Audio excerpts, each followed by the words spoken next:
تو اٹھ گئے لیکن نظر کوئی نہیں آیا، تو ساری رات جاگتے رہے، صبح ہوئی خیمہ اٹھایا، پھر سفر پہ روانہ ہوئے، بارگاہ مصطفیٰ صلی اللہ علیہ وسلم میں عرض کی یا رسول اللہ صلی اللہ علیہ وسلم فداک امی و ابی، سارا مسئلہ بیان کیا کہ آواز آ رہی تھی، پڑھنے والا نظر نہیں آیا۔ تو سرکار نے پوچھا کون سا مقام؟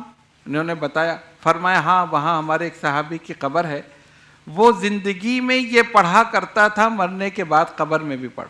اللہ، اب آپ دیکھیں سورہ ملک کی، یعنی انہوں نے اپنا معمول بنا لیا، تو اللہ کا کرم یہ ہوا کہ قبر میں بھی وہی معمول جاری۔ واہ واہ واہ، اسی طرح دوسری روایت حضرت ابو ذر غفاری رضی اللہ تعالیٰ عنہ، یہ سورہ اخلاص کے عامل تھے۔ اچھا، تو روایت میں آتا ہے کہ حضرت جبریل تشریف لائے، یا رسول اللہ صلی اللہ علیہ وسلم ابو ذر آ رہے ہیں۔ فرمایا تم کیسے جانتے ہو؟ کہا میں ان کو آسمان کے سارے فرشتے جانتے ہیں۔ اللہ اکبر، کہا کیوں؟ اللہ اس لیے کہ یہ سورہ اخلاص کثرت سے پڑھتے ہیں۔ سبحان اللہ، سبحان اللہ۔ اسی طرح تیسری روایت، ایک صحابی تھے، ان کو اس سورت سے بڑی محبت تھی، اور ان کا طریقہ کیا تھا کہ سورہ فاتحہ پڑھیں، پھر 3 مرتبہ سورہ اخلاص قل هو اللہ، اس کے بعد کوئی سورت۔ تو جب ان کو امام بنایا تو لوگوں نے کہا بھائی یہ کیا مسئلہ ہے، بھائی سورہ فاتحہ کے بعد آپ کوئی ایک سورت پڑھیں؟ ان کا نہیں، میں تو یہ کروں گا، مجھے اس سورت سے محبت ہے، اگر آپ چاہیں تو امام بنائیں، چاہیں تو نہ بنائیں۔ اچھا متقی پرہیزگار تھے تو مجبور بھی تھے کہ امام بنایا جائے انہیں کو۔ خیر مسئلہ پہنچا بارگاہ مصطفیٰ صلی اللہ علیہ صلی وسلم، اللہ علیہ سرکار نے بلایا، پوچھا کیا تم ایسا کرتے ہو؟ ہاں سرکار میں ایسا کرتا ہوں۔ کیوں؟ حضور مجھے اس سے محبت ہے، اس میں خدا کی احدیت کا ذکر ہے، سمدیت کا ذکر ہے، واحد ہونے کا ذکر ہے، یکتا ہونے کا ذکر ہے، لم یلد ولم یولد ہونے کا ذکر ہے، واہ واہ، میں اس سے محبت کرتا ہوں۔ واہ واہ واہ، تو آقا نے کیا فرمایا؟ اگر واقعی تجھے اس صورت سے محبت ہے تو تجھے جنت میں لے جانے کے لیے یہی کافی۔ تو آپ دیکھیں اس سے یہ پتہ چلا کہ اگر ہم قرآن کریم کی کوئی آیت، کوئی صورت ہم اس کو اپنا معمول بنا لیں تو اللہ کی رحمت سے امید ہے کہ وہی ہماری بخشش کے لیے کافی ہوگی، اور انشاءاللہ اس کے کرم سے قبر میں بھی اس کو پڑھا جائے۔ واہ واہ واہ واہ، تو سبحان اسی لیے آپ اللہ۔ دیکھتے ہیں نا بزرگان دین اولیاء کاملین، کوئی سورہ مزمل کا عامل ہے، جیسے اب سورہ مزمل ہمارے خانوادہ اشرفیہ میں بڑی اہم ہے، ماشاء اور ہم سب اس کو پابندی سے پڑھتے ہیں، اور والد صاحب قبلہ دادا حضور یہ سب اس صورت کے عامل رہے۔ خود محدث اعظم ہند علامہ محدث کچوچوی وہ سورہ مزمل پڑھتے، شاہ علی حسین اشرفی میاں ہمشب یہ غوث العظم سورہ مزمل۔ واہ واہ، تو یہ مختلف صورتیں جو ہیں مختلف سلاسل کے بزرگوں نے اپنایا، اس کو معمول بنایا اور استقامت کے ساتھ پڑھا، اور آگے بھی اس کو جاری کیا۔ واہ واہ واہ واہ، تو اس کے فوائد بھی بے شمار ہیں۔ سبحان اللہ۔ تو معمول بنانا چاہیے، معمول صورتوں کو بنانا لازمی۔ چاہیے کسی بھی صورت کو، ٹھیک ہے، چاہے آپ سورہ کوثر کو ہی لے لیں، واہ واہ، قرآن کی تو ہر صورت اپنی جگہ ایک مقام رکھتی۔ اور سورہ ملک کی حضرت روز پڑھنے والے کے سورہ لیے ملک کتنی آپ دیکھیں نا، اس فضیلت کو حدیث میں بھی رات میں اگر کوئی روزانہ پڑھے جی، تو وہ تو سرکار نے فرمایا یہ اپنے پڑھنے والے کے لیے رب سے جھگڑا کرے گی اور قیامت میں اسے جنت میں داخل کرا دے۔ کیا بات ہے، سبحان اللہ، سبحان یہ اللہ۔ چیز ہے نا، تو معمول اس ہونا لیے یہ ہمیں چاہیے کہ کسی بھی صورت کو اپنا معمول بنائیں اور مسلسل اس کو پڑھیں، اس سے فوائد حاصل ہوں گے۔ سبحان اللہ۔ اچھا حضرت، یہ بعض اوقات یہ بھی کہا جاتا ہے کہ فلاں وظیفہ ہے تو فلاں ٹائم پر ہی پڑھنا ہے، اس کا یہی ٹائم ہے، تو یہ وظائف میں پابندی کیوں ضروری ہوتی ہے؟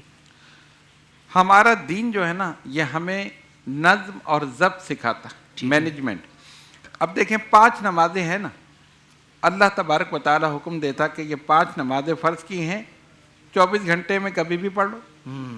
ہو سکتا تھا نا بھئی آپ کی مرضی ہے، جب چاہے فجر پڑھیں، جب چاہے عشاء پڑھیں، نہیں، وقت مقرر کیے، فجر کا یہ وقت ہے، ظہر کا یہ، عصر کا یہ، مغرب عشاء، کیونکہ ہمارے اندر نظم اور ضبط پیدا ہو، وقت کی قدر کا جذبہ پیدا ہو، وقت کی پابندی کا جذبہ پیدا ہو۔ اب صبح اٹھنا ہے نا، وہی فجر پڑھنی ہے، ٹائم کیا ہے؟ یہ ٹائم۔ اب جیسے اب سحری اور افطار کا ٹائم ہے نا، ورنہ آپ کبھی بھی کر نہیں، ٹائم رکھے ہیں مینجمنٹ کے لیے۔ اسی لیے بزرگان دین نے وظائف کے وقت بھی اوقات مقرر کی۔ اچھا اس میں ایک حکمت اور ہے، جو وظیفہ پڑھا جاتا ہے اس کے موکلات جو اس کے تابع ہوتے ہیں وہ اس وقت موجود ہوتے ہیں، ان کی حاضری ہوتی۔ جیسے اب اللہ الصمد ہے، اس کے تابع 70,000 موکلات، اچھا، صرف اللہ الصمد۔ اگر کوئی اس کو معمول بنائے اور پڑھے تو جس وقت وہ پڑھے گا ان سب موکلات کی حاضری ہو، اور موکلات وہ فرشتے ہوتے ہیں۔ تو اگر ایک وقت مقرر ہوتا ہے تو اسی ٹائم پہ ان کی حاضری ہوتی ہے، پھر آپ دیکھیں پڑھنے میں کیف و سرور بھی آتا ہے، خشوع اور خضوع، ورنہ تو آپ جب چاہے پڑھتے رہے۔ اچھا ٹائم مقرر کرنے میں کیا ہوتا ہے، ذہن میں رہتا ہے کہ اب وقت آ رہا ہے مجھے پڑھنا ہے۔ جیسے آپ نے مغرب کا ٹائم مقرر کیا نا، اب کہیں بھی ہے نہیں، مجھے گھر پہنچنا ہے، مجھے اپنا وظیفہ پڑھنا ہے. واہ واہ واہ. اب ویسے تو چلتے پھرتے پڑھو، اسی طرح ضائع بھی ہو جاتا ہے، چلو نہیں پڑھا تو نہیں پڑھا. یہ وجہ ہے وظائف کے اوقات مقرر کرنے کی.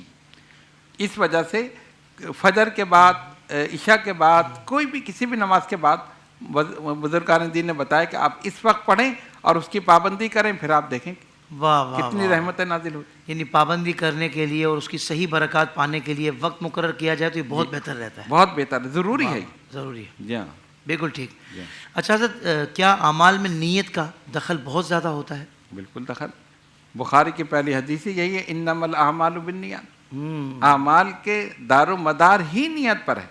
اچھا نیت کیا ہے؟ دیکھیں، نیت ارادہ قلبی کا نام. ہم جو بھی کام کرتے ہیں نا، سب سے پہلے ارادہ کرتے ہیں. اب مجھے یہاں مجھے ارادہ کیا کہ حافظ صاحب کے پروگرام میں جانا ہے، ارادہ ہے نا، بغیر ارادے کے کیسے؟ صحیح بات ہے. واہ واہ. اچھا نیک کام کا آدمی جب ارادہ کرے ثواب شروع ہے. سبحان اللہ کا کرم دیکھیں. آپ نے نماز نہیں پڑھی، ابھی اثر کیا، آپ ارادہ کر لیں مجھے اثر پڑھنی ہے، انتظار کر رہے ہیں، انتظار صلاۃ میں داخل ہے. واہ واہ واہ. 1 گھنٹے پہلے آپ ارادہ کر لیں، نامہ اعمال میں لکھا گیا اس نے 1 گھنٹے نماز پڑھی. اللہ 1 گھنٹے کوئی پڑھ ہی نہیں سکتا. اور اللہ کا کرم دیکھیں. اچھا اسی لیے ایک اور نسخہ بھی آپ کو بتا دیں. آپ چاہیں کہ 24 گھنٹے آپ نماز میں رہیں، یہ بھی ہو سکتا ہے. آپ فجر پڑھیں، ارادہ کر لیں مجھے ظہر پڑھنی ہے، انتظار کریں. ظہر پڑھ لی، ارادہ کریں مجھے عصر پڑھنی ہے، انتظار کریں. عصر کے بعد مغرب کو آتے عشاء پڑھ کے جب سونے کے لیے لیٹے، ارادہ کریں مجھے اٹھنا ہے اور فجر پڑھنی ہے. تو 24 گھنٹے انتظار میں ہیں، 24 گھنٹے نماز میں. اللہ اکبر. واہ واہ واہ واہ. انتظار صلاۃ میں داخل. واہ واہ واہ. سبحان کتنا کرم ہے اللہ تعالیٰ. بے شک. تو نیت کا تو دخل ہوتا ہے. اور یہاں پر ایک بات اور کہہ دوں، آپ نے یہ اسلامک ڈیجیٹل اسٹوڈیو قائم کیا جی حضور. کس لیے؟ لوگوں کو نیکی کی طرف راغب کرنے کے لیے، بالکل. لوگوں کو ایک اچھی چیز دکھانے کے لیے. ورنہ آپ دیکھیں نا میڈیا پہ آج کل کیا کیا خرافات ہو رہی ہیں، اللہ مان الحفیظ، جو لوگوں کے اخلاق کو خراب کر رہے ہیں. اس میں یہ ایک اندھیرے میں ایک چراغ ہے. الحمدللہ. یہ آپ کا اسٹوڈیو ماشاءاللہ اندھیرے میں ایک چراغ ہے. آپ نیکی کی وہ پھیلا رہے. اب میں دیکھ رہا تھا بچوں کا پروگرام، کتنا پیارا. یعنی ان کے اندر بھی ایک دین کی سمجھ پیدا ہو رہی ہے. پیارے پیارے بچے اپنے معصوم زبانوں سے سرکار کا نام لے رہے ہیں، درود پڑھ رہے ہیں، ثناخوانی کر رہے ہیں. کتنی اچھی بات. تو یہ ایک اندھیرے میں چراغ جل رہا ہے. نیت کا ثواب جاری ہے. واہ واہ. نیت کیا ہے؟ لوگوں کو غلط چیز سے ہٹا کر ایک اچھی چیز. یعنی اب آپ نے ایک چیز ایسی کی کہ جب میڈیا کی طرف سب راغب ہے نا، ہم اسی پر ایک اچھی چیز پیش کر دیں. واہ واہ واہ. یہ ہے نا. اگر آپ ان کو ہٹائیں گے تو کبھی نہیں ہٹیں گے. آپ کہتے ہیں ٹی وی ہٹا دو، ٹی وی یہ کر دو، کوئی نہیں. آپ اسی پر ہی ایک بہترین چینل آپ پیش کر دیں. واہ واہ واہ. اب وہ جتنی دیر آپ کا یہ دیکھ رہا ہے خرافات سے بچا ہے نا. یا تو سرکار کی ثناخوانی سن رہا ہے، یا پھر ہم گناہ کاروں کے وظائف دیکھ رہے ہیں، یا پھر بچوں کی وہ، اور پھر علماء کی گفتگو. ماشاءاللہ آپ دیکھیں دین کا علم حاصل ہو رہا ہے. یہ ہے نیت. نیت کا ثواب انشاءاللہ جاری رہے گا. واہ واہ. اللہ تعالیٰ آپ لوگوں کو جزائے خیر عطا فرمائے. آپ اس میں جو محنت کر رہے ہیں انشاءاللہ اس کا اجر و ثواب ضرور ملے گا. حضور آپ جیسے ماشاءاللہ بزرگ، اور جن کی خود اپنی خدمات بہت زیادہ، آپ کے پورے خانوادے کی جو خدمات ہیں، پھر آپ کی طرف سے ایسی حوصلہ افزائی، یہ ساری چیزیں حضرت ہمیں اور مضبوط کرتی ہیں الحمدللہ. انشاءاللہ اللہ پاک آپ کو سلامتی عطا فرمائے.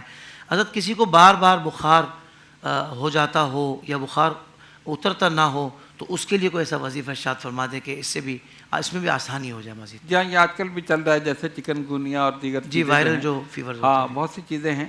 اس میں دیکھیں دعا اور دوا دونوں چیزیں ہیں. بالکل ٹھیک ہے. ہاں آپ دوا بھی لیں اور ساتھ ساتھ دعا بھی کریں. تو اس کے لیے ایک آیت ہے سورہ انبیاء کی، آیت نمبر 69. جی. یا نار کونی بردم و سلامن علی ابراہیم. صحیح. یہ بزرگان دین نے فرمایا اگر کسی کو بخار مسلسل ہے یا اتر کے پھر بار بار چڑھ رہا ہے تو آپ 101 مرتبہ پڑھ کر اس کے اوپر دم کریں، انشاءاللہ بخار اتر جائے. واہ واہ واہ. آسان ہے. سبحان یا اللہ. نار کونی بردم و سلامن علی ابراہیم. کیا بات ہے، کیا بات ہے. تو قرآن میں اثر ہے. اور جب آپ یہ پڑھیں گے، اچھا ہاں اس میں اول آخر درود شریف، درود شریف کے بغیر گزارا نہیں ہے. بالکل صحیح. جب تک سرکار پہ درود نہیں تو پھر کام ہی نہیں. تو یہ پڑھیں اور اس کے بعد اس پر دم کر دیں. بچہ ہو، بڑا ہو، عورت ہو، مرد ہو، کوئی بھی ہو، اس پہ دم کریں. اور پانی پہ دم کر کے بھی آپ پلا سکتے ہیں. تو انشاءاللہ تعالی اس سے وہ بخار دور ہو جائے گا. اور بہتر یہی ہوتا ہے گھر میں جو بہتر قرآن پاک پڑھنے والا ہے وہی پڑھے اس کو. بالکل وہ پڑھے تو اور اچھے، تاکہ الفاظ صحیح طور پر ادا ہو سکیں. بالکل صحیح. یہ بہت اچھی بات آپ نے کہی، بہت ضروری ہے. تو انشاءاللہ اس سے جو ہے نا بڑے بڑے بخار اتر گئے. کیا بات ہے، ماشاء اللہ ماشاء تو اللہ. قرآن کے آگے تو کوئی ٹھہر نہیں سکتا. سبحان اللہ، ایسا ہی ہے. اور واقعی جو پریشان ہوتا ہے نا، پھر اسی سے پوچھا جائے کہ اس وقت اس کی کیا کیفیت ہے کہ اس کا بچہ کئی دنوں سے بخار میں تپ رہا ہے. جی ہاں، اور پھر بخار میں تو بعض اوقات دیگر معاملات کچھ بگڑ جائے، بخار تو بگڑ جاتا اور بیماریاں اور ہو بیماریاں جاتی ہو ہیں، جاتی ہیں. مسئلے پیدا ہو جاتے ہیں.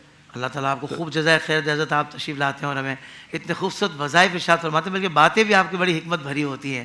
یقین مانے بہت زیادہ سیکھنے کو ملتا ہے. اللہ پاک آپ کا سایہ عاطفت ہم پر دراز فرمائے.